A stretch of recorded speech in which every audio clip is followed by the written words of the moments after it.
शबद्रेता कुर्मा शरीरा जय जगदीश हरे कृष्णा। तो आज के दिन, आज तीसरा दिन है दशावतार सीरीज का, और आज हम भगवान के 10 अवतारों में से एक कूर्म अवतार, इनकी लीला के बारे में सुनेंगे। और वास्तव में यह जो कूर्म अवतार की लीला हुई, यह अलग अलग मनवंतरों में जब भगवान प्रकट होते हैं, तो एक मनवंतर में, चाक्षुष मनु के मनवंतर में भगवान अजित के रूप में प्रकट हुए और उन्होंने अपनी माता के कहने से वैकुंठ का निर्माण किया। और वही अजित भगवान कूर्म के रूप में प्रकट हुए। अजित यानी भगवान श्री कृष्ण या विष्णु। तो श्रीमद् भागवतम में अष्टम स्कंध में यह कथा आती है कूर्म अवतार की। तो यह कूर्म अवतार जो हुआ, यह लीला, भगवान का अवतार समुद्र मंथन की लीला में हुआ। तो समुद्र मंथन की लीला में भगवान ने एक साथ 3 अवतार लिए, और वास्तव में कहेंगे तो 3 भी नहीं, 5। एक तो स्वयं अजित भगवान के रूप में भगवान प्रकट थे, फिर दूसरा कूर्म अवतार, तीसरा धन्वंतरी अवतार, चौथा मोहिनी अवतार, और एक 5वां अवतार हुआ जब वे भगवान मंथन हो रहा था तो ऊपर से मंदराचल पर्वत को संभाले हुए थे। नीचे से तो कश्यप रूप में थे और ऊपर से हजारों हाथों के साथ मंदराचल पर्वत को पकड़े हुए थे, ताकि पर्वत कहीं ऊपर न चला जाए, इतनी जोर से मंथन हो रहा था। तो यह ऐसी लीला है समुद्र मंथन की, जिसमें भगवान ने एक साथ 5-5 अवतार लिए, जिसमें से कूर्म अवतार विशेष महत्व का माना जाता है। तो हुआ यूं कि देवताओं के श्राप, जो देवता थे उनको उनके गुरु बृहस्पति ने श्राप दे दिया था। तो हुआ यूं कि एक बार इंद्र अपने हाथी पर, ऐरावत पर, अपने हाथी पर बैठकर जा रहे थे, और दुर्वासा ऋषि ने उनको भगवान की प्रसादी माला दी। जो वे वैकुंठ से आ रहे थे, तो अपनी माला उन्होंने इंद्र को दी। तो इंद्र ने वह माला लिया, फिर पहना नहीं, उन्होंने हाथी को पहना दिया। और हाथी तो हाथी, हाथी ने क्या किया, वह माला उठाकर जमीन पर पटक दिया। तो दुर्वासा ऋषि को बड़ा क्रोध आया कि भगवान की माला का यह अपमान। तो उन्होंने श्राप दे दिया कि तुम्हारा जिस ऐश्वर्य में, जिस अहंकार में तुम हो, वह ऐश्वर्य तुम्हारा समाप्त हो जाएगा। तुमने भगवान के माला का अपमान किया है, ऐसा श्राप दे दिया उन्होंने। तो हुआ ऐसा कि एक दिन इंद्र अपने राज्यसभा में बैठे थे और उनके गुरु बृहस्पति जी आए, लेकिन इंद्र अपने गुरु के सम्मान में खड़े नहीं हुए। जब भी हमसे बड़ा कोई व्यक्ति आता है हमारे पास, तो हमें उठकर उसको सम्मान प्रदान करना चाहिए। लेकिन इंद्र उठे नहीं। तो बृहस्पति जी समझ गए कि इसे धन का बड़ा लोभ हो गया है, अपनी शक्ति का बहुत लोभ हो गया है। तो बृहस्पति जी वहां से तुरंत चले गए, और तब इंद्र को अनुभव हुआ कि मुझसे कोई अपराध हो गया है। क्यों, दुर्वासा ऋषि का श्राप भी था ना। तो उसके बाद यहां पर दैत्यों को पता चला, दैत्यों के गुरु शुक्राचार्य को पता चला कि इंद्र के ऊपर से उनके गुरु की कृपा हट गई है। और फिर बलि महाराज को शुक्राचार्य ने आदेश दिया, और बलि महाराज ने अपनी सेना के साथ दैत्यों के, देवताओं के ऊपर आक्रमण किया। और देवता यद्यपि अमर माने जाते हैं, लेकिन फिर भी क्योंकि उनके ऊपर से गुरु का आशीर्वाद हट चुका था, जो दैत्य थे, दानव थे, बलि महाराज और उनकी सेना, वे बड़े आसानी से देवताओं को हराने लगी। देवता मरने लगे, उनके शरीर में चोट आने लगी, और दैत्यों ने उन्हें खूब पीटा। तो इस प्रकार जब खूब पिटाई पाए, वे खूब दैत्यों के हाथ से पिटे, तो वो समझ गए कि दैत्यों की शक्ति प्रबल है, इस समय दैत्यों से जीत पाना असंभव है। इस समय बलि महाराज से जीत पाना असंभव है। तो वे देव इंद्र अपने सभी देवता संगियों के साथ ब्रह्मा जी के पास गए और उन्होंने ब्रह्मा जी से प्रार्थना की कि हे ब्रह्मदेव, आप हम सबके रक्षक हैं, आपने ही सृष्टि का निर्माण किया है, आप सभी वेदों के ज्ञाता हैं, आप ही हमारे गुरु हैं, हम आपकी शरण लेते हैं, बताइए हम क्या करें।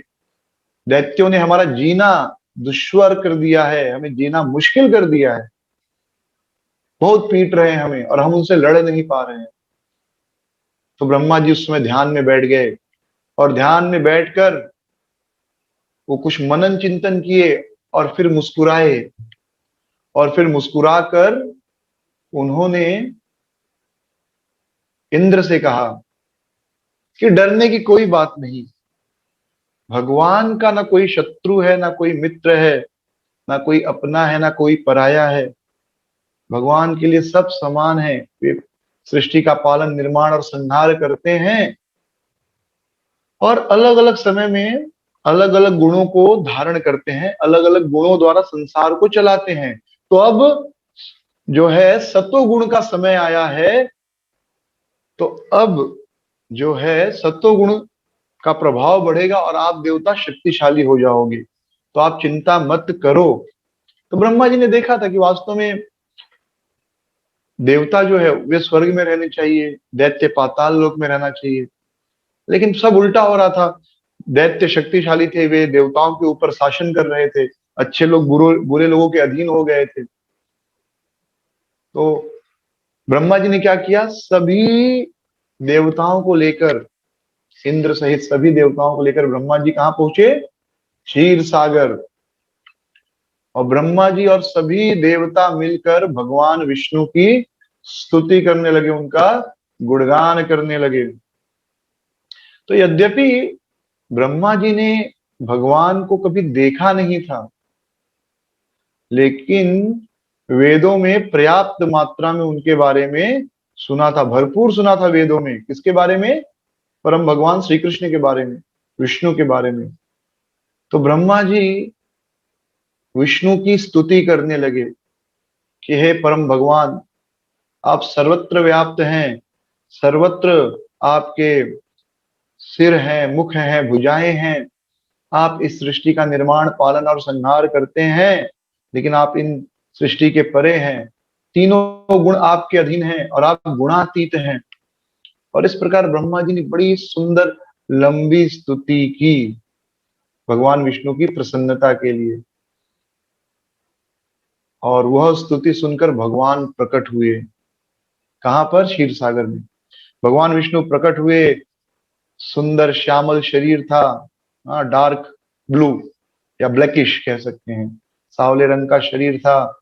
भगवान विष्णु पीली धोती पहने हुए, गरुड़ पर सवार, शंख चक्र गदा पद्म धारण किए हुए, सुंदर मकराकृत कुंडल और वैजंती की माला पहने हुए, सुंदर मुकुट सिर पर धारण किए, सुंदर मुस्कुराहट होठों पर। भगवान हमेशा मुस्कुराते रहते हैं क्योंकि उनके जीवन में कोई दुख नहीं है ना, विष्णु के जीवन में कोई दुख नहीं है, वे हमेशा मुस्कुराते रहते हैं, भगवान हमेशा मुस्कुराते रहते हैं, स्मित, मुस्कुराते हुए। तो भगवान मुस्कुरा रहे थे, तो उनके सुंदर स्वरूप को देखकर सारे देवता और ब्रह्मा जी सब बड़े प्रसन्न हो गए और वे सब भी, वो ऐसा उनको लगा कि उनका सारा दुख दर्द समाप्त हो गया है देवताओं का। फिर ब्रह्मा जी और सारे देवता फिर से भगवान की स्तुति करने लगे। भगवान प्रकट होने के पहले भी उन्होंने भगवान का गुणगान किया और भगवान के प्रकट होने के बाद भी उन्होंने भगवान के सुंदर स्वरूप का गुणगान किया, क्योंकि भगवान इतने सुंदर हैं, इतने आकर्षक हैं कि उनको देखने के बाद उनकी स्तुति स्वाभाविक रूप से मुख से निकलती है। तो ब्रह्मा जी सभी देवताओं के साथ भगवान का गुणगान कर रहे थे प्रकट होने के बाद। इसके पश्चात भगवान प्रकट हुए तो भगवान ने कहा कि हे देवता गणों, आपको डरने का कोई कारण नहीं है, आप डरिए मत, आप शीघ्र एक काम कीजिए, आप लोग अमृत का इंतजाम कीजिए, अमृत का प्रबंध कीजिए, अमृत उत्पन्न कीजिए। जो क्षीर सागर है, जो समुद्र मंथन हुआ, ये अपना जो समुद्र है, उसमें मंथन नहीं हुआ, ये खारा समुद्र में, जो बीच वाला। हाँ, क्षीर सागर में समुद्र मंथन हुआ था। हाँ, तो आप तुरंत समुद्र में जो है अलग अलग प्रकार की औषधियां, वनस्पतियां, ये सब डालिए। हर्ब्स है, जड़ी बूटियां हैं, औषधियां हैं, अलग अलग प्रकार की वनस्पतियां, पत्ते, ये सब डालिए। क्षीर सागर यानी दूध का सागर। और फिर उसका मंथन कीजिए और उसमें से अमृत प्रकट होगा। यानी ऐसे भी देखा जाए तो दूध में अगर औषधि और पत्तियां अलग अलग प्रकार की, आयुर्वेदिक डॉक्टर जानते हैं ये सारी चीजें, वो मिलाकर पिया जाए तो दूध ही अमृत बन जाए। तो आप सब समुद्र का मंथन कीजिए और अमृत प्रकट होगा। लेकिन आप सब यह अकेले नहीं कर पाएंगे, तो आप जाइए और बलि महाराज से संधि कर लीजिए, दैत्यों से संधि कर लीजिए। कभी कभी समय पर पड़ने पर मजबूरी में शत्रु से भी मित्रता करनी होती है। जैसे कि कहावत है ना, गधे को भी समय आने पर बाप बनाना पड़ता है। तो भगवान ये सिद्धांत दे रहे हैं।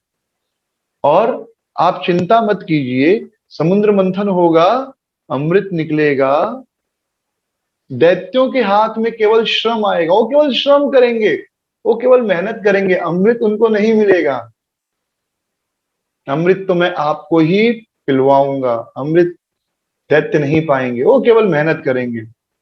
लेकिन कोई भी कार्य कब सफल होता है? जब हमें सब्र हो, धैर्य हो। तो धैर्य द्वारा और उत्साह द्वारा, निश्चय द्वारा कोई भी कार्य सफल होता है। लेकिन यदि आप लोग क्रोधित हो जाओगे, किसी बात पर झगड़ा कर लोगे, तो यह आपका कार्य सफल नहीं होगा। भगवान देखिए कितनी बड़ी शिक्षा दे रहे हैं कि किसी भी चीज में सफलता पाने के लिए धैर्य चाहिए, पेशेंस चाहिए, उत्साह चाहिए। और बार बार क्रोध करेंगे, झगड़ा करेंगे, तो आप कभी भी सफलता प्राप्त नहीं कर सकते। तो समुद्र मंथन में बहुत सारी चीजें उत्पन्न होंगी। सबसे पहले कालकूट नामक जहर प्रकट होगा। तो आप चिंता मत करिए, शिव जी पी जाएंगे। और उसके बाद भी बहुत सारी चीजें आएंगी। जो कुछ दैत्य मांगेंगे उनको दे देना, एक बार भी उनसे तर्क वितर्क मत करना। क्योंकि आप किसके लिए समुद्र मंथन करोगे? अमृत के लिए। तो आपकी दृष्टि, आपका निशाना केवल अमृत पर होना चाहिए। बाकी जो वो कहे मानते जाओ। और भगवान ने कहा कि सर्प मूषक न्याय के अनुसार उनसे मित्रता कर लो। तो सर्प मूषक न्याय क्या है? स्नेक माउस लॉजिक कहते हैं इसको। तो एक बार एक टोकरी में एक सांप और एक चूहा बंद हो गए, गलती से एक ही टोकरी में फंस गए। टोकरी ऊपर से बंद थी। तो चूहा और सांप ये दोनों एक दूसरे के नेचुरल दुश्मन है, स्वाभाविक शत्रु हैं। तो सांप चूहे को खा सकता था, लेकिन चूहे को खा लेता तो भूख तो मिट जाती, लेकिन उसके बाद उसको टोकरी में ही रहना पड़ता। उसे फिर वो बाहर नहीं निकल सकता और फिर अंत में भूख से मर जाता।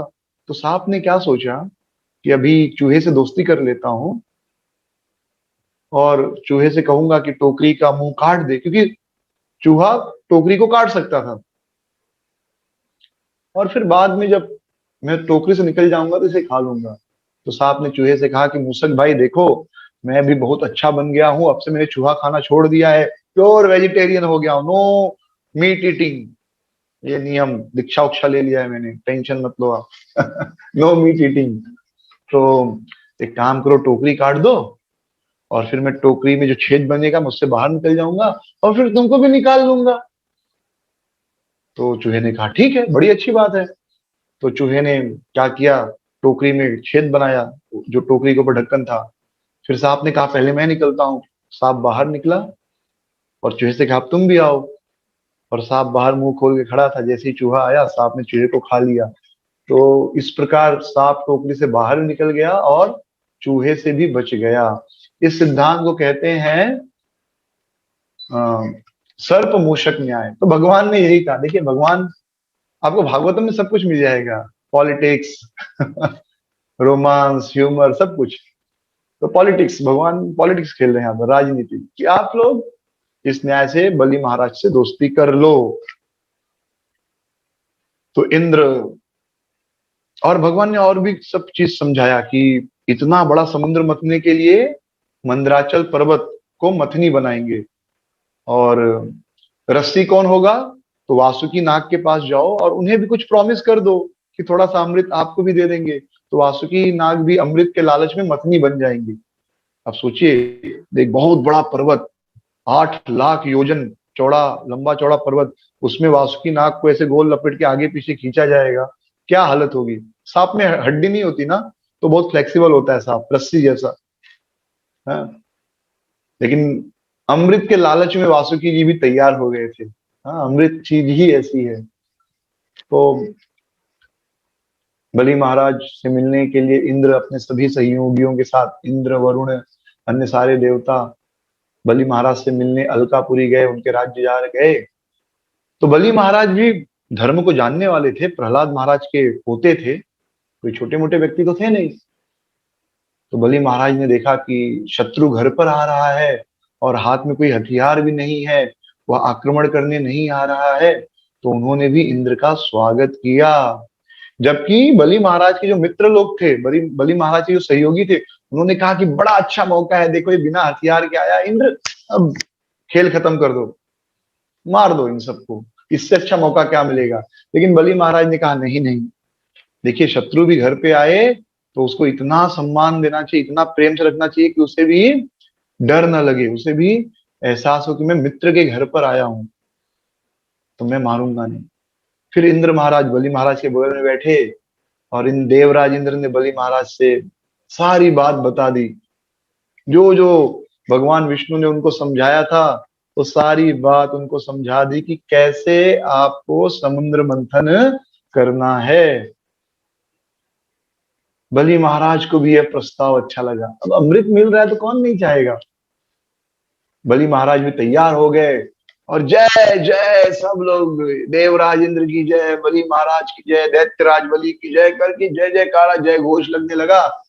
सारे दैत्य और दानव पहुंचे मंदराचल पर्वत, और बहुत दैत्य होंगे, बहुत दानव होंगे, करोड़ों की संख्या में। सबने पूरी ताकत लगाकर मंदराचल पर्वत को उठा लिया,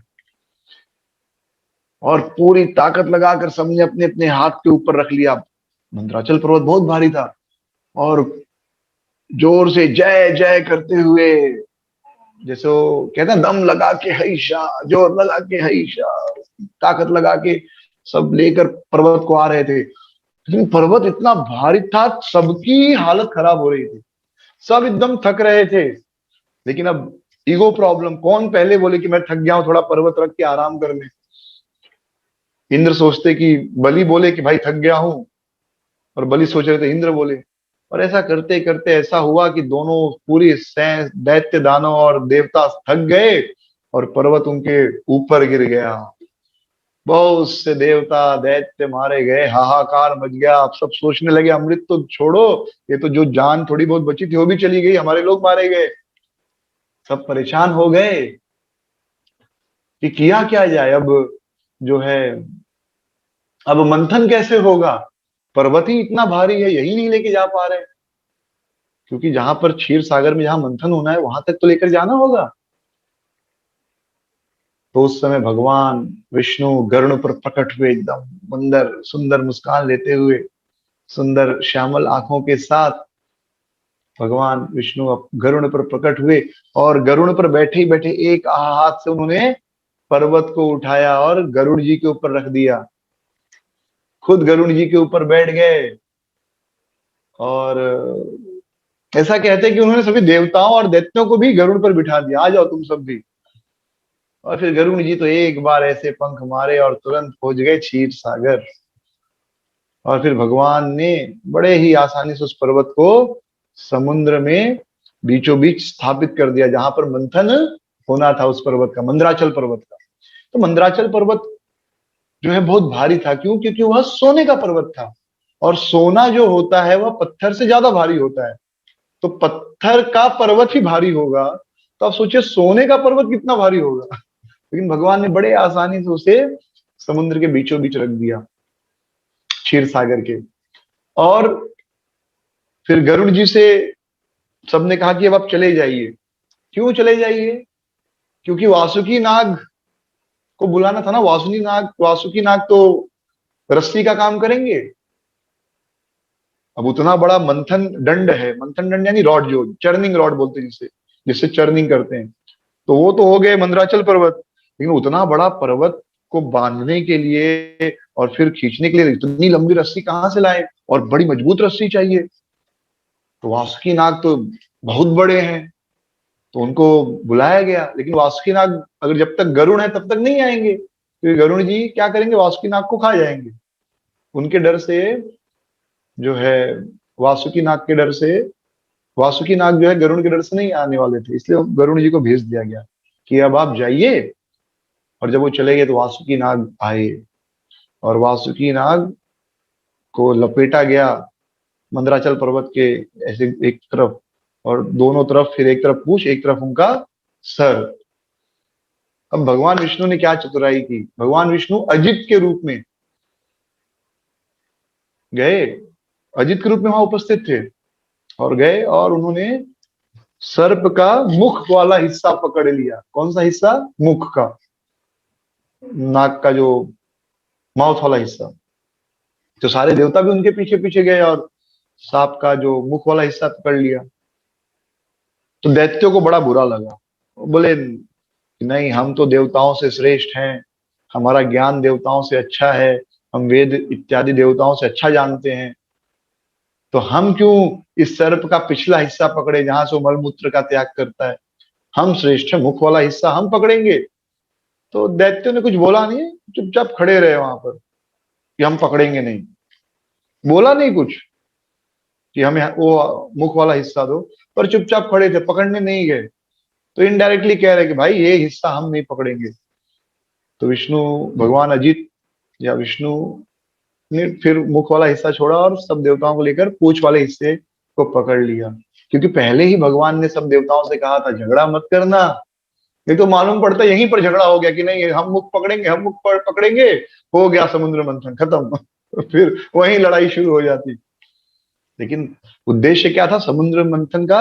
हमको अमृत चाहिए। तो ये सब छोटी छोटी चीजों पर ध्यान मत देना, ये बहुत बड़ी शिक्षा देते हैं भगवान हमको। इस लीला से हमें बहुत बड़ी शिक्षा मिलती है कि हमें अपने जीवन के उद्देश्य पे ध्यान देना चाहिए, ना कि छोटी छोटी चीजों पर। जो भी है भक्त हैं भगवान के, जो भगवत धाम जाने की इच्छा रखते हैं, तो हम सबको भगवत धाम जाने की इच्छा रखनी चाहिए, उसके ऊपर अपनी दृष्टि रखनी चाहिए। ना कि छोटी छोटी बातें कि इसने मुझे ऐसे बोल दिया, उसने ये कर दिया, थोड़ा सा बुखार हो गया, ये तकलीफ आ गई, ये सारी चीजें जिंदगी भर चलती रहेंगी, उस पर ज्यादा ध्यान नहीं देना चाहिए। हमारा जो मुख्य ध्यान होना चाहिए वो भगवत धाम जाने पर होना चाहिए, कि हमें कहाँ जाना है, भगवत धाम जाना है। तो ऐसा जब होगा तब कार्य में सफलता मिलेगी। तो इस प्रकार समुद्र मंथन प्रारंभ हुआ। तो भगवान की योजना भी थी वैसे, क्योंकि वासुकी नाग को हजारों मुख थे और हजारों आंखें, और उनके मुख से, सांप के मुख से क्या निकलता है? जहर, अग्नि निकलती है, जहर निकलता है। तो समुद्र मंथन के समय तो उनकी हालत खराब हो रही थी, और जब हमारी हालत खराब होती कैसे सांस छोड़ते ना, वैसे वासुकी नाग सांस छोड़ रहे थे और मुख से अग्नि निकल रही थी। दैत्यों की हालत खराब हो गई थी, बेचारे एकदम काले पड़ गए थे। देवताओं की भी हालत खराब हो गई थी, लेकिन देवता थोड़े दूर थे ना, पिछले साइड में, तो बच गए थे थोड़े। तो भगवान की यह भी योजना थी। तो इसलिए वो पहले जानबूझकर उन्होंने मुख वाला हिस्सा पकड़ा, ताकि ये दैत्य बोले कि हम मुख वाला हिस्सा पकड़ेंगे। हाँ, नहीं तो अगर भगवान पूंछ वाला हिस्सा पकड़ते पहले, तो दैत्य सोचते पूंछ वाला हिस्सा क्यों पकड़े हैं। तो उनके दिमाग में आता, अच्छा पूंछ वाले हिस्से में से तो आग नहीं निकलेगी, मुख वाले हिस्से से आग निकलेगी और हमको तकलीफ होगी। नहीं नहीं, हम पीछे का हिस्सा पकड़ेंगे, फिर तब झगड़ा करते हो। तो भगवान ने पहले मुख वाला हिस्सा पकड़ा, और उनको पता था ये झगड़ा करेंगे, तो फिर छोड़ के इधर चले गए। और समुद्र मंथन प्रारंभ हुआ, घर्षण। लेकिन तब तक बड़ी हैरानी की बात हुई। हुआ क्या कि अब समुद्र तो बड़ा विशाल है, गहरा बहुत है, और मंदराचल पर्वत को नीचे कोई आधार नहीं था, कोई सपोर्ट नहीं था। तो मंदराचल पर्वत जैसे ही थोड़ा घर्षण हुआ, धीरे धीरे धीरे वो जाकर अंदर पानी में चला गया, पूरी तरह पानी में डूब गया। अब सारे देवता दानव सर पकड़ कर बैठ गए। अब क्या होगा जब मंथन दंड ही नहीं, चर्निंग रॉड ही नहीं है, तो मंथन कैसे करेंगे? सारे देवता, सारे दैत्य, सारे दानव बड़े दुखी हो गए। हाय भैया, इतना मेहनत किए, मंदराचल को उखाड़ कर लाए, इतना कष्ट किए, और ये भगवान क्या हो गया, मंदराचल ही डूब गया। तो उसी समय भगवान अजित और अपना एक विस्तार किए, और दिव्य कश्यप कछुआ के रूप में वे प्रवेश किए, नीचे गए, और फिर तलहटी में गए, और उन्होंने मंदराचल पर्वत को अपने ऊपर धारण कर लिया। कछुए का शरीर कैसा होता है? ऊपर खोल होता है, शेल, और फिर दोनों चारों पैर और मुख बाहर निकला होता है। और जो शेल होता है बहुत बहुत कठोर होता है, बहुत कठोर। हाथी भी उसे तोड़ना चाहे तो नहीं तोड़ सकती, इतना कठोर होता है। तो फिर भगवान कश्यप कछुए के रूप में, भगवान अजित कछुए के रूप में उस मंदराचल पर्वत को अपने ऊपर धारण किया और ऊपर लेकर गए। फिर मंदराचल पर्वत प्रकट हुआ, सब बड़े खुश हो गए कि अरे बढ़िया बढ़िया, भगवान की कृपा हुई, मंदराचल फिर से आ गया।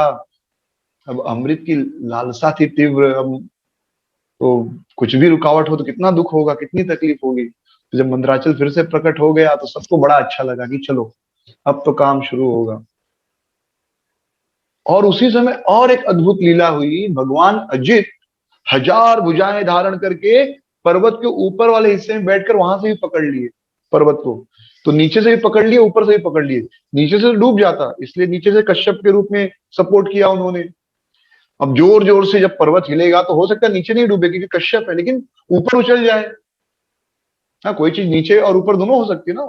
नीचे नहीं जाएगी तो ऊपर चली जाएगी, इतना तीव्र घर्षण होगा तो ऊपर से भी रोकना आवश्यक है। तो भगवान अजित 1000 भुजाओं के साथ ऊपर बैठ गए, और उन्होंने ऊपर से भी पर्वत को पकड़ लिया, यानी दोनों तरफ से पर्वत ब्लॉक हो गया। अब ना ऊपर जाएगा ना नीचे जाएगा। और फिर दैत्यों ने और देवताओं ने समुद्र मंथन प्रारंभ किया। जोर जोर से समुद्र जो है मंदराचल पर्वत ऐसे ऐसे ऐसे गोल गोल घूमने लगा।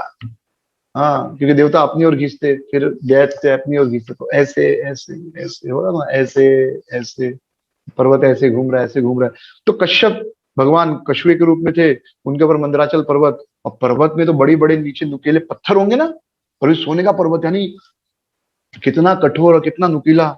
और वो भगवान के जो कश्यप के ऊपर ऐसे ऐसे रगड़ रहा है, और भगवान को बड़ा मजा आ रहा है, कोई तो खुजला रहा है।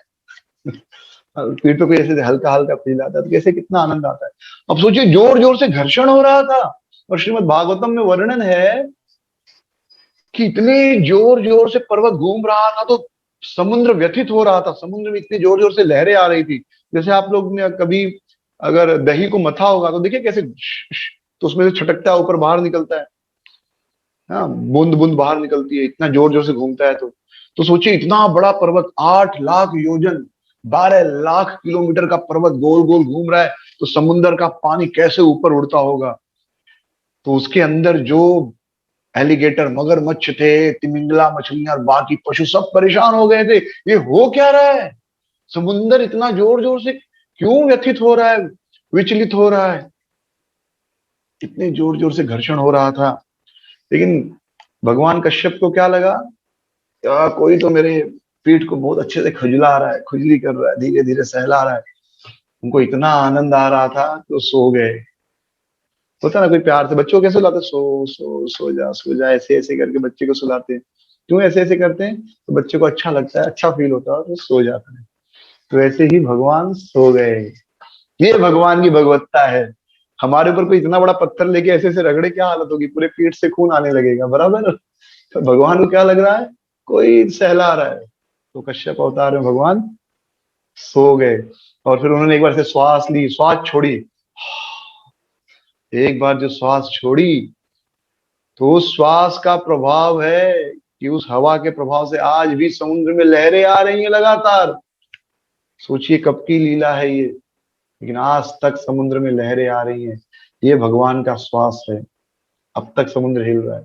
सुखदेव गोस्वामी भागवतम की कथा पूर्ण होने के बाद भगवान के इसी कश्यप अवतार को स्मरण करते हैं कि भगवान ने जो श्वास ली जिससे समुद्र आज भी हिल रहा है, वह श्वास हमारी रक्षा करे, कश्यप भगवान हमारी रक्षा करें। तो ये भगवान इस प्रकार सुंदर कश्यप के रूप में प्रकट हुए।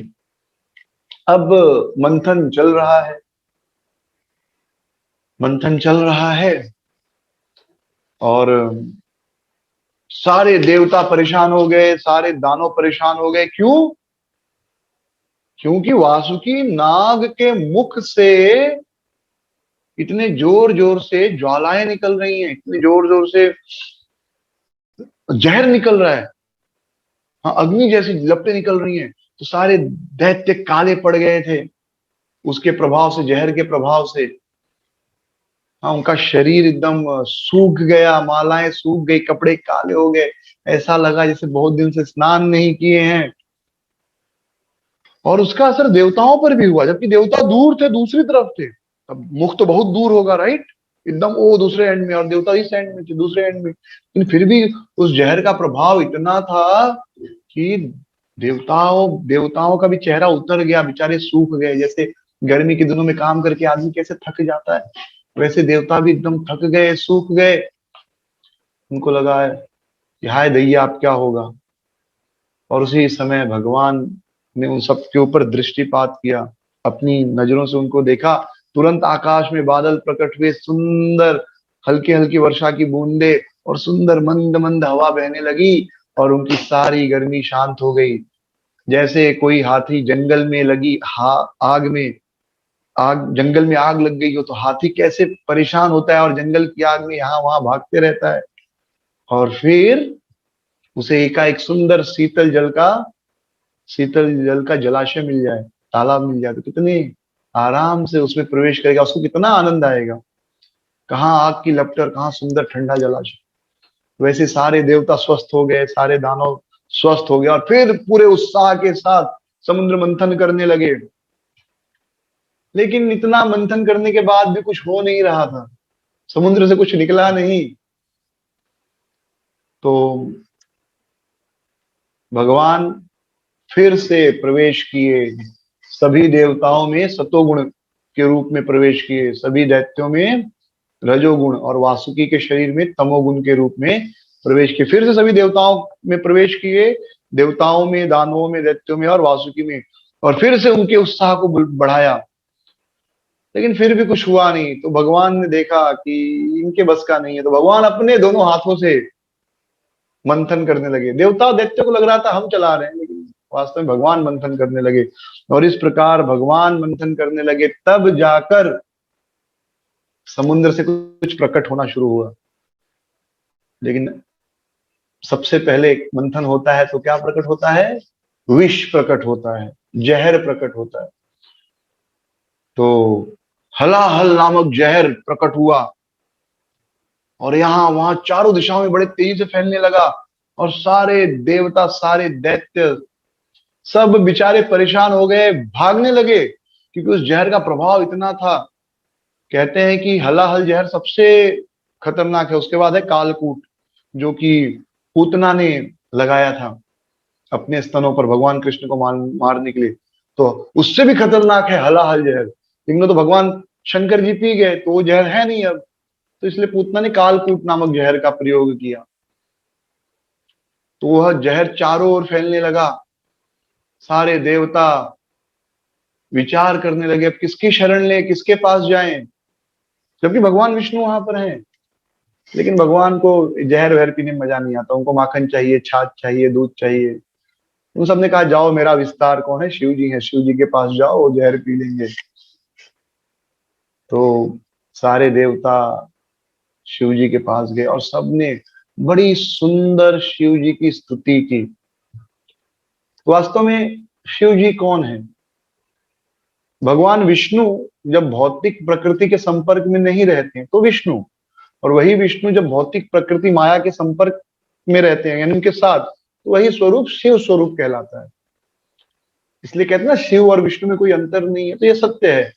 विष्णु जी जब माया देवी के साथ होते हैं तो वह उनका स्वरूप शिव स्वरूप कहलाता है, शिव जी का रूप। तो शिव और विष्णु में कोई अंतर नहीं मानना चाहिए। भागवतम में भी और कई ग्रंथों में ये बात बार बार बताई गई है। लेकिन शिव जी का स्वरूप क्या है? माया देवी के साथ है। विष्णु जी जब माया देवी के साथ रहते हैं तो वह स्वरूप शिव रूप कहलाता है। इसलिए भक्तगण जो है उस रूप को भगवान के रूप में पूजा नहीं करते, भक्त के रूप में पूजा करते हैं। तो सारे देवता गए, सबने प्रार्थना की शिव जी से कि यह जो कालकूट नामक जहर है यह तो हमें मार ही देगा। आए थे अमृत ढूंढने, क्या मिल गया? जहर मिल गया। तो शिव जी भी विचार किए और उन्होंने अपनी पत्नी पार्वती से पूछा, इनफैक्ट कहा कि ये सारे जो दैत्य हैं, दानव हैं, देवता हैं, ये सब मारे जाएंगे अगर मैं यह जहर नहीं पीऊंगा तो। और यह स्वामी का कर्तव्य होता है कि अपने पर निर्भर लोगों की रक्षा करें, तो मुझे यह जहर पीना चाहिए। तो अपनी पत्नी की अनुमति लेना आवश्यक है, इसलिए उन्होंने भवानी से भी बात की। और शिव जी की पत्नी भवानी सती उनके प्रभाव को जानती थी कि शिव जी का जहर कुछ बिगाड़ नहीं सकता, तो इसलिए उन्होंने उन्हें अनुमति दे दी। भगवान शिव ने क्या किया? अपने दोनों हाथों में सारा जहर भर लिया, कालकूट, और पी लिए। फिर भगवान भी लीला करना चाहते थे। उस जहर का प्रभाव दिखाने के लिए भगवान ने क्या किया? उसे अपने कालकूट जहर को अपने गले में रोक लिया। आप गले में एक बूंद पानी भी नहीं रोक सकते, लेकिन भगवान ने वह कालकूट नामक जहर अपने गले में रोक लिया, और उस जहर के प्रभाव से उनका गला नीला हो गया, और तब से शिवजी नीलकंठ कहलाते हैं। और देखिए इसी इसी कथा में आगे आएगा कि कैसे राहु अमृत पिए और उनका सर कट गया। अमृत अमर करना चाहिए, लेकिन वो राहु की मृत्यु का कारण बना। जहर मृत्यु है, लेकिन वो शिव जी के लिए हार बन गया, नीलकंठ उनके लिए आभूषण बन गया। इसलिए चाणक्य पंडित लिखते हैं, अयुक्तस्य स्वामिनो युक्तस्य युक्तस्य नीचम भूषणम अमृतेर राहो मृत्युर विषम शिव भूषणम। कि कोई भी वस्तु अगर कोई अयुक्त वस्तु यानी कोई खराब चीज भी है और अच्छे आदमी के पास चली जाए तो भी वह उसके लिए अच्छी बन जाएगी, और अच्छी वस्तु किसी खराब आदमी के पास चली जाए तो वह खराब हो जाएगी। जैसे अमृतेर राहो मृत्यु, अमृत राहु की मृत्यु का कारण बन गया। और विषम शिव भूषणम, और विष जो है वह तो मार देना चाहिए, लेकिन शिव जी का भूषण बन गया। तो कोई वस्तु अच्छी या खराब इन जनरल नहीं होती, हम कैसे उसका उपयोग करते हैं या किस व्यक्ति के पास वह है उस पर निर्भर है कि वह वस्तु अच्छी है या बुरी है। जैसे चाकू, चाकू चोर के पास है तो बहुत बुरी वस्तु है, वही चाकू माँ के हाथ में हो, सब्जी काट कर हमें बढ़िया बढ़िया सब्जी पका कर खिलाती है, अच्छी वस्तु है। वही चाकू डॉक्टर के पास है, वो ऑपरेशन करता है, हमारी जान बचाता है, अच्छी बात है, वो अच्छी वस्तु हो गई। तो चाकू अपने आप में अच्छा है बुरा नहीं है, वो किसके पास है? योग्य व्यक्ति के पास है कि अयोग्य व्यक्ति के पास? अब माँ के पास चाकू नहीं रहेगा तो सब्जी कैसे कटेगी? तो चाकू खराब या अच्छा नहीं है, वो किसके हाथ में, उसके ऊपर डिपेंड है कि वो अच्छा या खराब है। तो इस प्रकार शिव जी ने सारा जहर पी लिया, नीलकंठ बन गए, और उनके हाथ से थोड़ा बहुत जहर यहाँ वहां छलक गया तो बिच्छू मच्छर ये सब ने थोड़ा थोड़ा जहर पी लिया, जो उस समय जो प्रजाति रही होगी। इसलिए उनके डंक में विष होता है। बिच्छू है, सर्प है, मच्छर है, इनके शरीर में विष क्यों पाया जाता है? क्योंकि इन्होंने वो कालकूट जहर का एकदम थोड़ा सा हिस्सा पी लिया था, पा गए थे, छलक गया कुछ। हाँ, तो भगवान की शक्ति से वो मरे नहीं, बल्कि उनके शरीर में जहर आ गया। तो सुखदेव गोस्वामी भगवान शिव की वंदना करते हुए कहते हैं, तप्यन्ति लोकतापेन साधवो प्रायशु जना परम आराधनम तद्धि पुरुषस्य अखिलात्मनः। तप्यन्ति लोकतापेन, कि दूसरों के कष्ट को देखकर जो साधु होते हैं उन्हें दुख होता है। साधु लोगों का अपना कोई दुख नहीं होता, दूसरों के कष्ट को देखकर उन्हें कष्ट होता है, और दूसरे के कष्ट को दूर करना यही भगवान की परम आराधना है। परम आराधनम तद्धि पुरुषस्य अखिलात्मनः। भगवान की सबसे बड़ी पूजा क्या है? भगवान की सबसे बड़ी पूजा यह है कि हम दूसरे के दुख को दूर करने का प्रयास करें। तो इस संसार में हर व्यक्ति दुखी है, तन से दुखी, मन से दुखी, धन से दुखी, कोई ना कोई दुख सबको है। और उनके दुख को दूर करने का एक ही उपाय है, श्रीमद् भागवतम और हरि नाम। इसलिए हर व्यक्ति को हमें भगवत गीता, श्रीमद् भागवतम ग्रंथ पढ़ने की प्रेरणा देनी चाहिए और उन्हें हरे कृष्ण महामंत्र जप करने की प्रेरणा देनी चाहिए। हरे कृष्ण कृष्ण कृष्ण हरे हरे, हरे राम राम राम हरे हरे। इसके पश्चात इस प्रकार जब शिव जी की स्तुति की, फिर सारे देवता वापस आ गए, फिर मंथन शुरू हुआ, एक विपदा चली गई। और एक शिक्षा है कि इसी प्रकार हम जब जप भी करते हैं, जब भक्ति शुरू करते हैं और जप करना शुरू करते हैं, सबसे पहले जितना भी अंदर का जहर है, काम क्रोध, वो बाहर निकलता है। इसलिए कभी कभी आप ये चीज नोटिस करेंगे कि जो व्यक्ति अच्छे से जप करता है, कभी कभी आप उसके व्यवहार में थोड़ा परिवर्तन पाएंगे कि थोड़ा उसका गुस्सा बढ़ गया है, या आप खुद के अंदर देखेंगे थोड़ा क्रोध काम बढ़ गया है। वो थोड़े समय के लिए होता है अगर आप अच्छे से जप कर रहे हैं तो, क्योंकि अंदर का सारा जहर बाहर आ रहा है। तो थोड़ी तकलीफ होती है शुरू में, लेकिन आप लगातार जप करते रहेंगे तो पूरा जहर बाहर निकल जाएगा और फिर रत्न निकलेंगे, फिर अमृत निकलेगा। फिर मंथन शुरू हुआ और सबसे पहले क्या निकली? जहर निकला सबसे पहले, उसके बाद सुरभि गाय निकली। सुरभि गाय निकली तो सुरभि गाय को अब कौन लेगा? तो दानवों को तो गायों से भी रुचि नहीं, दैत्यों को गाय क्या करेंगे, वो तो गाय का मांस खाते हैं, उनको दूध दही से क्या मतलब। तो जो वेद पाठ करने वाले ऋषि थे, जो यज्ञ करते थे, उन्होंने गाय को स्वीकार किया कि सुरभि गाय हमें दे दो। और उन्होंने सुरभि गाय को क्यों लिया? क्योंकि उन्हें गाय से क्या मिलने वाला है? दूध। और दूध से क्या बनता है? घी। और घी क्यों चाहिए? यज्ञ करने के लिए। और यज्ञ करके वे उच्च लोकों की प्राप्ति कर सकते हैं। तो उच्च लोकों की प्राप्ति के लिए उन्होंने गाय स्वीकार कर ली, क्योंकि गाय का दूध अमृत है, गाय का दही घी सब अमृत है। और याद रखिए, जब मैं गाय कहता हूं तो गाय का मतलब होता है देसी गाय। और जब हम जाए घी का मतलब दूध का दही बनाकर, दही को मथ कर मक्खन को गर्म करके जो बनता है वह है घी। वो नहीं कि दूध से मलाई निकाल कर घी बना दिए, वह घी नहीं है। भले वो देसी गाय का घी, वो फायदा नहीं करेगा। छाछ क्या है? दूध को दही बनाकर, दही को मथने के बाद मक्खन निकाल लो, जो बच गया वो है छाछ। वो आप गर्मी के दिनों में पियेंगे तो आपको फायदा करेगा। लोग क्या करते हैं, दूध दही में पानी मिलाते हैं, मिक्सर में घुमा देते हैं और बोलते हैं ये छाछ है। वो छाछ नहीं, वो दही है। उसको पीकर छाछ वाला फायदा नहीं मिलेगा, लेकिन उसको छाछ मानते लोग। और दूध दही घी छाछ किसका होना चाहिए? देसी गाय का, जर्सी गाय का नहीं। तो गाय उन्होंने स्वीकार कर लिया। फिर मंथन प्रारंभ हुआ और उसके बाद क्या निकला? उष्ण घोड़ा, बहुत जोर से श्रवा, एकदम सुंदर आवाज करते हुए, इतना सफेद जैसे चंद्रमा के समान हो। चंद्रमा कितना सुंदर लगता है। तो बलि महाराज का मन उस घोड़े पर आ गया। देखते ही उन्होंने कहा ये घोड़ा मुझे चाहिए। इंद्र ने कहा ठीक है, ले लो ले लो, क्योंकि भगवान ने पहले ही बोला था ना, झगड़ा नहीं करना है। दैत्य जो बोलेंगे चुपचाप मान लेना, क्योंकि हम बाकी चीजों के लिए थोड़े आए, हम तो अमृत के लिए आए हैं। झगड़ा तो कब होगा? अमृत के टाइम होगा। बाकी चुपचाप देते जाओ, जो मानते जाएंगे। और कुछ उनको लेंगे तो कुछ हमको भी मिलेगा। इतनी अक्ल तो उनको भी होगी कि सब वो नहीं ले सकते। तो कुछ हमें भी देंगे। लेकिन जो है घोड़ा, सॉरी, अमृत जब आएगा तब मेन मेन चीज जब आएगी तब देखेंगे, अभी ले देने दो। तो इंद्र ने कुछ कहा नहीं, उष्ण श्रवा घोड़ा उनको दे दिया। उसके बाद फिर मंथन से ऐरावत हाथी निकला। 4 उसके सूंड थे, बहुत शक्तिशाली। और उस हाथी के चारों ओर 8 हाथी और 8 हथनियां थी जोड़े में। तो फिर से दैत्य ने कहा हमें चाहिए हमें चाहिए। भगवान वहां पर थे। भगवान ने कहा नहीं नहीं, एक देखो आपने लिया, अब एक इनको दो। तो दैत्य ने कहा ठीक है, बराबर भाई, एक पहला आपने ले लिया, दूसरा इनका हक बनता है। तो वहां पर कोई झगड़ा नहीं हो सकता था। तो ये इन्होंने ले लिया, इंद्र ने ले लिया ऐरावत हाथी। उसके बाद समुद्र से क्या निकला? उसके बाद समुद्र से निकला कौस्तुभ मणि और पद्मराग रत्न।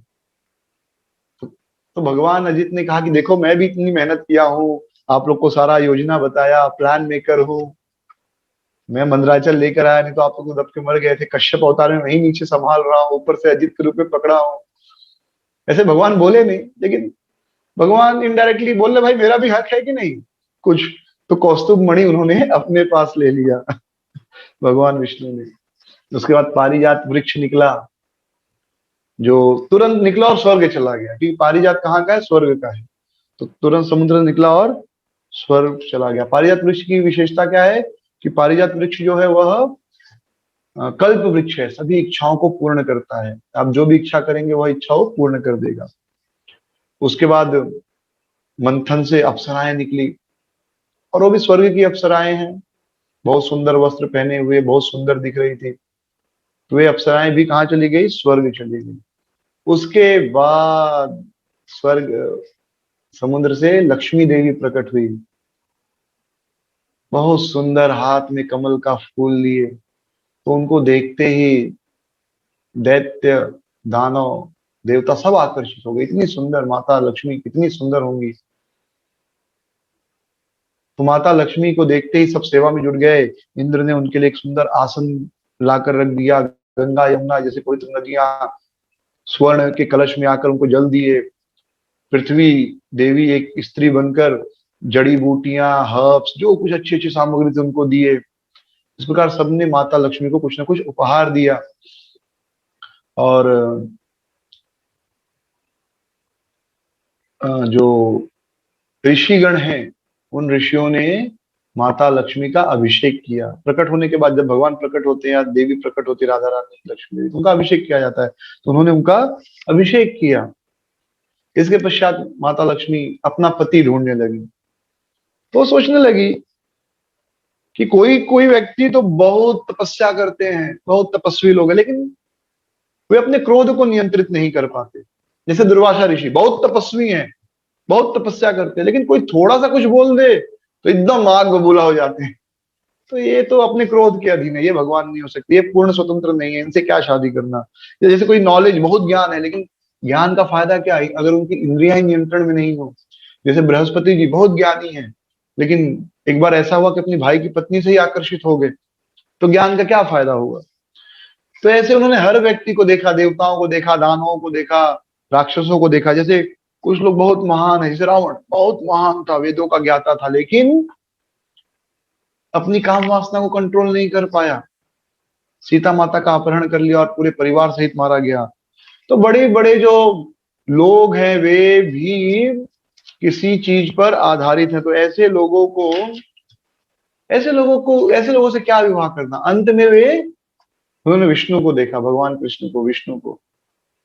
तो क्योंकि सबके अंदर कमी ढूंढ रही थी, उनके अंदर भी कमी ढूंढ ली। क्या कमी कि देखो सब लोग मेरी ओर आकर्षित हो रहे हैं, ये तो मुझे देख भी नहीं रहे, अपने में ही आनंद ले रहे हैं, इनको तो किसी चीज की जरूरत ही नहीं है। तो अंत में उन्होंने भगवान विष्णु के गले में वरमाला डाल दी, और तुरंत देवता, किन्नर, गंधर्व नगाड़े बजाने लगे, नाचने लगे, अप्सराएं नाचने लगी, गंधर्व गाने लगे, देवता अलग अलग प्रकार के पुष्पों से वर्षा करने लगे। और दैत्य, उनका चेहरा सूख गया, ये उनको क्यों चुनी, हमसे क्यों नहीं शादी की, हम में से किसी को चुन ले। तो ये देवताओं और दैत्यों में फर्क है। देवता दूसरे की खुशी में खुश होते हैं। भगवान विष्णु को जब उन्होंने हार डाला माता लक्ष्मी, देवता खुश हुए कि हाँ भगवान विष्णु ही योग्य हैं माता लक्ष्मी की, लेकिन दैत्य खुश नहीं हुए। इसके बाद फिर मंथन शुरू हुआ, और कौन प्रकट हुए, धन्वंतरी, हाथ में कलश लिए, अमृत कलश, और उस पर संस्कृत में अमृत भी लिखा होगा। और धन्वंतरी जी एकदम शक्तिशाली थे, बड़ी भुजा एकदम शक्तिशाली, साक्षात विष्णु है भाई। धन्वंतरी जी कौन है, भगवान विष्णु है। तो ताकतवर शरीर, सुंदर चेहरा, बलिष्ठ भुजाएं, अमृत का कलश लेकर पहुंचे। और जैसे ही अमृत देखा, दैत्यों ने क्या किया, धन्वंतरी जी के हाथ से कलश छीन लिया। देखिए पहले चीटिंग उन्होंने शुरू की, कोई ये नहीं कह सकता कि भगवान ने धोखा दिया। पहले क्या किया, दैत्यों ने ही कलश छीन लिया और लेकर चले गए, भाग गए। अब सारे देवता परेशान हो गए, भगवान हमने इतनी मेहनत की, क्या क्या मेहनत नहीं किया, ये दैत्य जो है पहले से ही हम पर भारी थे, अमृत पिएंगे तो और ये हमको जीने नहीं देंगे, ये तो फिर अमर हो जाएंगे। बिना अमृत पिए ही हमें हरा देते हैं, हमें जीने नहीं दे रहे हैं। अगर अमृत पी ले तब तो ये तो हमारा रहना मुश्किल कर देंगे, हमें रहने ही नहीं देंगे, हम सबको नष्ट कर देंगे। तो उसी समय भगवान ने उन सबसे कहा, आप लोग बिल्कुल चिंता मत करो, उनको अमृत नहीं मिलेगा, उनके बीच में बैर उत्पन्न हो जाएगा, एनिमिटी उत्पन्न हो जाएगी, झगड़ा करेंगे वो, और अमृत कलश अंत में आपके ही हाथ में आ जाएगा। और तुरंत भगवान की प्रेरणा से दैत्य अपने आप में झगड़ा करने लगे, सारे दानव दैत्य, कि पहले मैं पीऊंगा, पहले मैं पीऊंगा, पहले मैं पीऊंगा, अहम पूर्वम न त्वम, हे प्रभु, पहले मैं, यही है ना भौतिक जगत में, पहले मुझे चाहिए, पहले मुझे चाहिए, इस प्रकार झगड़ा होने लगा दैत्यों के बीच में। तो जो कमजोर दैत्य थे वो बोले, देखो देखो, आप लोग, देवताओं ने भी मेहनत किया, उनको भी मिलना चाहिए। क्योंकि अब उनको लगा कि भैया हमको तो मिलने वाला है नहीं, ये जो ताकतवर दैत्य हैं पहले यही पी जाएंगे, हमारा तो ना हिस्सा आएगा ही नहीं। लेकिन अगर हम उनको बोले भाई देवताओं का भी हिस्सा है, तो अगर देवताओं को मिलेगा तो थोड़ा बहुत हमको भी मिल जाएगा, राइट। तो इस प्रकार बलिष्ठ, जो कमजोर दैत्य थे, बलिष्ठ दैत्यों को रोकने का प्रयास कर रहे थे, और कलश एक हाथ से दूसरे हाथ, दूसरे हाथ से तीसरे हाथ में जा रहा था। और भगवान की एकाएक अद्भुत माया हुई, और भगवान विष्णु एक सुंदर स्त्री के रूप में, मोहिनी के रूप में प्रकट हुए और वहां से गुजरने लगे। इतनी सुंदर वो दिख रहे थे। विश्वनाथ चक्रवर्ती ठाकुर लिखते हैं कि लक्ष्मी जी सबसे सुंदर हैं, लेकिन भगवान विष्णु अगर स्त्री का रूप धारण करें तो वे लक्ष्मी से भी ज्यादा सुंदर हैं, फिर लक्ष्मी जी उनका मुकाबला नहीं कर सकती। हाँ, भगवान से सुंदर ज्यादा कोई नहीं। ये नहीं कि लक्ष्मी जी स्त्री हैं तो बहुत सुंदर है, ऐसा नहीं। भगवान कृष्ण यदि स्त्री रूप धारण कर ले तो लक्ष्मी से भी ज्यादा सुंदर है। तो सारे दैत्यों ने उनको देखते ही उनका मन आ गया मोहिनी के ऊपर। नाम ही था मोहिनी, नाम बताया नहीं, बस वो इतनी मोहित कर रही थी, मोहिनी नाम रख दिया, मोहिनी मूर्ति। अब सारे दैत्य गए, बोले कौन हो तुम, तुम्हें तो देखकर ऐसा लगता है कि आज तक तुम्हें किसी ने छुआ नहीं होगा, किस कुल की हो, तुम्हारा परिवार क्या है। और मोहिनी खाली मुस्कुरा रही थी, कुछ बोल नहीं रही थी। तो जब मुस्कुरा रही थी तो इनको और साहस मिला। फिर इन सब ने कहा कि देखो, हमारे बीच में झगड़ा हो रहा है, दानव, ये देवताओं और हम दोनों एक ही पिता के पुत्र हैं, कश्यप ऋषि की संतानें हैं। तो ये अमृत को लेकर थोड़ा झगड़ा है, तो एक काम करो, तुम ही हमारा जज बन जाओ। तो मोहिनी मूर्ति ने कहा, अरे क्या कर रहे हैं आप लोग ये, मैं तो एक फ्री औरत हूँ, कभी यहाँ कभी वहां घूमती हूँ। हाँ, मुझ पर आप भरोसा नहीं कर सकते, मुझ जैसी औरतों पर भरोसा नहीं करना चाहिए। तो जब वो ऐसा बोली कि मुझ पर भरोसा मत करो, तो दैत्यों को और भरोसा हो गया कि अरे देखो देखो, कितने महान वंश की है, बोलिए भरोसा मत करो, तुमसे ज्यादा भरोसा करने वाला कौन होगा। नहीं नहीं नहीं, तुम ही अमृत बांटो, तुम पिलाओ चाहे मत पिलाओ, पूरा देवताओं को दे दो, सब चलेगा। सब तैयार है ना, सब लोग तैयार है ना। सारे बोले बोले यस यस, हम लोग तैयार हैं, जो तुम करोगे। सारे दैत्य तैयार हो गए। अब तक नहीं तैयार थे, अब तक तो अपने में झगड़ा चल रहा था, लेकिन मोहिनी के लिए सब तैयार हो गए। यस यस, हम सब तैयार हैं एकदम। तो मोहिनी कहा, देखिए मैं बांटूंगी, लेकिन मुझे ज्यादा बुद्धि नहीं है, किसी को कम मिला किसी को ज्यादा मिला तो बाद में झगड़ा मत करना। दैत्यों ने कहा, नहीं नहीं, झगड़ा कोई नहीं करेगा, कोई झगड़ा नहीं करेगा। सारे दैत्य बोले हाँ हाँ, क्योंकि सबको यही अपेक्षा लग रही थी कि मोहिनी हमारे व्यवहार से खुश हो जाएगी और हमें अपने पति के रूप में स्वीकार कर लेगी। फिर मोहिनी ने कहा, ठीक है, आप सब लोग स्नान कर लो, अमृत पीने के पहले स्नान करो, ब्राह्मणों को दान दो, और फिर बैठ जाओ आसन पर, फिर मैं आपको अमृत पिलाऊंगी। तो फिर देवता दैत्य सब स्नान किए, दानव स्नान किए, बैठ गए, ब्राह्मणों को दान दिए, और फिर बैठ गए अमृत पीने।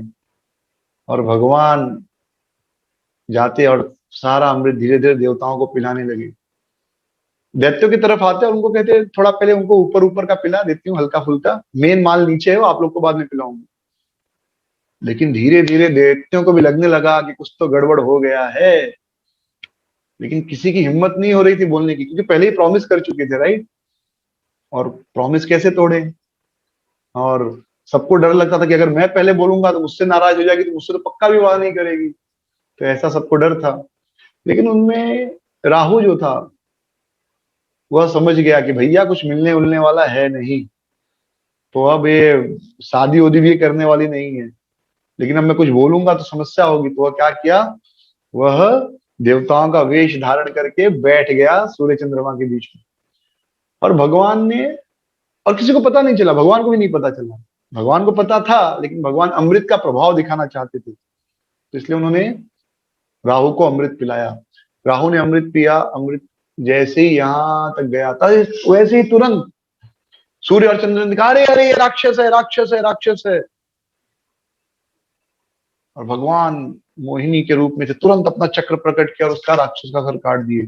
तो क्योंकि अमृत नीचे नहीं गया था, इसलिए जो सर नीचे का हिस्सा है वह तो मर गया, लेकिन ऊपर का सर अमृत अमर हो गया। इसलिए ब्रह्मा जी ने राहु को एक ग्रह बनाकर रख दिया है। और आज भी राहु को गुस्सा है सूर्य चंद्र के ऊपर, इसलिए पूर्णिमा और अमावस्या को राहु जो है वो ग्रहण करने की कोशिश करता है सूर्य और चंद्र को। तो इस प्रकार भगवान इस लीला में अंत में किसको अमृत दिए, देवताओं को अमृत पिला दिए, अपने भक्तों को अमृत पिलाए, दैत्यों के हाथ में कुछ नहीं लगा। तो भागवतम में एक बड़ा ही सुंदर श्लोक है आखिरी में, ये श्लोक द्वारा हम आज की कथा को विश्राम देंगे। एवं सुरासुर गणः समदेश काल हेत्वर्थ कर्म मतयो अपि फले विकल्पः तत्रामृतं सुरगणः फलम् अज्ञासपूरयत पाद पंकज रजः शरण्यानन दैत्यः।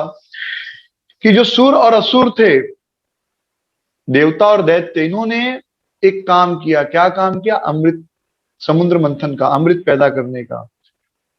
लेकिन दोनों का फल अलग अलग हुआ, एक को अमृत मिला, एक को अमृत नहीं मिला। तो कोई कहेगा हो सकता है दोनों ने अलग अलग समय में किया हो, नहीं, अर्थ काम सम देश काल, एक ही जगह पे किया। अब जैसे आप एक जगह जमीन खोदो तेल मिलेगा, एक जगह जमीन खोदोगे तेल नहीं मिलेगा, पेट्रोल मिलेगा, एक जगह पेट्रोल नहीं मिलेगा। लेकिन एक ही जगह एक आदमी पेट्रोल खोले और वहीं बगल में कोई दूसरा खोदे तो पेट्रोल मिलना ही है। तो देश भी समान था, एक ही जगह दोनों काम किए।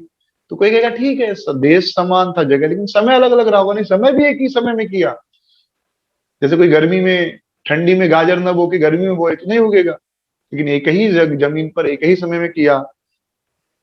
तो कोई कहेगा सामग्री अलग थी, नहीं, सामग्री भी वही थी, मंदराचल पर्वत, वासुकी नाग।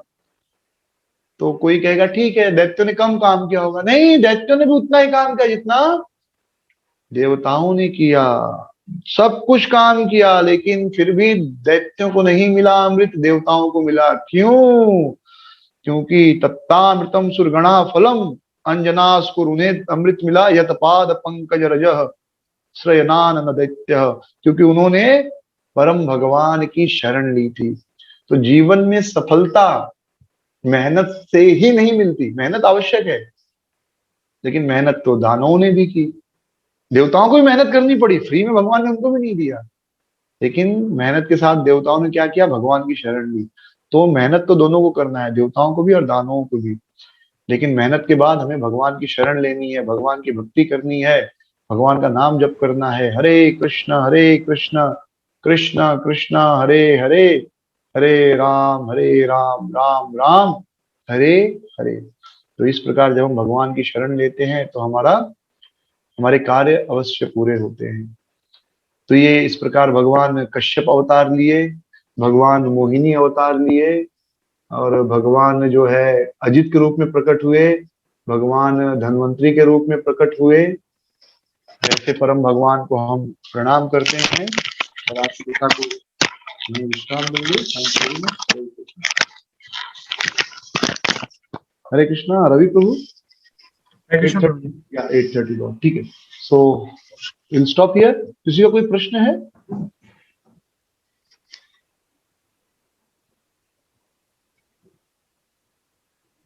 कोई प्रश्न तो पूछ सकते हैं और विल स्टॉप। हरे कृष्ण प्रभु जी। हाँ प्रभु जी, एक चीज था कि अगर अमृत से ही देवताओं को ही पिलाना था तो इतना सारा कार्यक्रम करने की आवश्यकता क्या थी? क्योंकि विष्णु जी तो ऐसे ही आ गए थे और उन्होंने सारा प्लानिंग किया था। तो उस टाइम ही वो से अमृत निकाल के दे सकते थे, क्योंकि सिर्फ देवताओं को ही पिलाना था। तो ये फिर सब इतना क्यों मजा किया? नहीं फिर इतना मजा नहीं आता ना, टाइम पास बोलते हैं, पास टाइम बोलते हैं। जैसे जैसे आप लोग चेस खेलते हैं तो गोटी यहाँ से वहां करते हैं, जरूरत नहीं है चेस का एक गोटी उठाने के लिए, लेकिन आनंद आता है। तो ये एक्चुअली चैतन्य चरितमृत में बताया गया, कृष्ण रहने के खेला सर्वश्रेष्ठ नर लीला, ये भगवान का खेल है। ऐसे अगर ऐसे देखे तो कुछ भी करने की जरूरत नहीं है, भगवान को कुछ भी नहीं करने की जरूरत नहीं है। हाँ, दानवों को मार देते, अमृत का जरूरत देवताओं को अमृत क्यों चाहिए? क्योंकि दानव परेशान कर रहे थे, दैत्य परेशान कर रहे थे, भगवान दानवों को बनाते ही नहीं। तो अल्टीमेट सेंस में ये भगवान का खेल है। भगवान को कुछ एंगेजमेंट चाहिए ना, खाली बैठे बैठे क्या करेंगे वो? तो खेल खेलते रहते हैं। जैसे कोई धनी व्यक्ति है, खूब पैसा है, तो क्या करता है? तो जाके जंगल में शिकार खेलता है। प्रभुपाद जी को उदाहरण देते थे कि कोई बहुत बड़ा नवाब था, तो उसके पास एक बहुत बड़ा शैंडलियर था। तो एक नौकर सफाई कर रहा था, तो शैंडलियर का एक कांच जो होता है ना, अलग अलग, एक कांच नीचे गिर के टूटा, तो चन्न करके आवाज आई।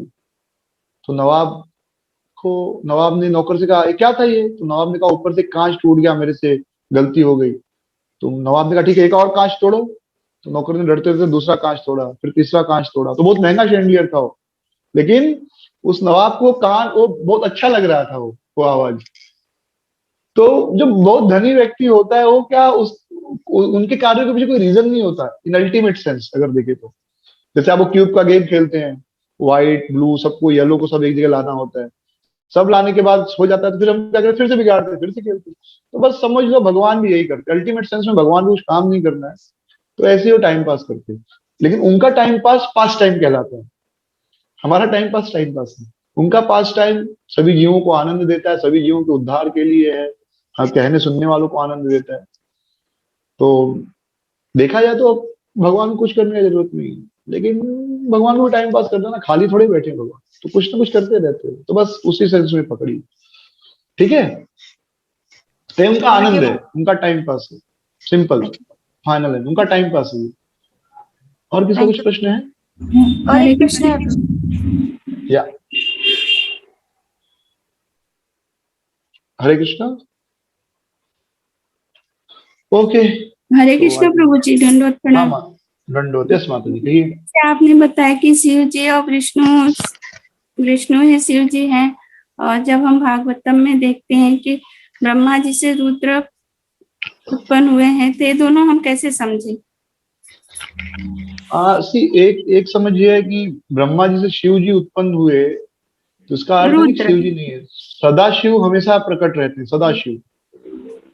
सदाशिव जो हैं वो हमेशा रहते हैं, भगवान के विस्तार हैं, और उनके 11 एक्सपेंशन होते हैं, इनको रुद्र कहते हैं, रुद्र। ठीक है, तो रुद्र जो है वो शिव या रुद्र, वो टेक्निकल टर्म में वैसे रुद्र को शिव बोल के हम शिव कह के संबोधित करते हैं। जैसे भगवान कृष्ण यशोदा मैया के गर्भ से प्रकट हुए, लेकिन इसका मतलब ये नहीं कि यशोदा मैया नंद बाबा ने उनको पैदा किया। तो ऐसे शिव जी ब्रह्मा जी के भौहों से प्रकट हुए। जब ब्रह्मा जी को बहुत गुस्सा आया, जब 4 कुमारों ने मना कर दिया कि हम सृष्टि नहीं करेंगे, तो ब्रह्मा जी को बहुत क्रोध आया, और वो क्रोध वहां यहाँ से प्रकट हुआ रुद्र रूप में। लेकिन इसका मतलब ये नहीं कि ब्रह्मा जी उनके पिता हैं। हाँ, लीला में पिता है, लीला के हिसाब से देखे तो शिव जी के पिता है, बट एक्चुअली शिव जी जो है वो कौन है? सदाशिव। वे विष्णु ही, जब अपनी माया शक्ति के साथ विष्णु जी रहते हैं, तो वह शिव स्वरूप कहलाता है। जैसे भगवान कृष्ण जब वैकुंठ में है, तो वह स्वरूप क्या कहलाता है? नारायण स्वरूप कहलाता है। तो ये 8वें स्कंद में प्रभुपाद जी ये बात लिखते हैं कि शिव जी ही, विष्णु ही माया स्वरूप के साथ है तो शिव जी। विष्णु जब माया के साथ नहीं है तो विष्णु, माया के साथ शिव। तो शिव जी का जो ये जो तत्व है, थोड़ा सा बहुत कंफ्यूजिंग कभी कभी लगता है, बट एक्चुअली इतना भी कंफ्यूजिंग नहीं है, सिंपल है। विष्णु ही, हम पढ़ते हैं ना गुणावतार, ब्रह्मा विष्णु और महेश, भगवान कृष्ण ही सत्वगुण धारण करके विष्णु, रजोगुण धारण करके ब्रह्मा, और तमोगुण धारण करके शिव स्वरूप में प्रकट होते हैं। तो शिव जी भी भगवान का एक अवतार है विथ। तो विष्णु जी जब माया देवी के साथ, इस भौतिक जगत में माया देवी के साथ लीला करते हैं, तो वह स्वरूप शिव स्वरूप कहलाता है। ठीक है माता जी? हरे Krishna. If you like this video, please like, share and subscribe our channel. Hare Krishna.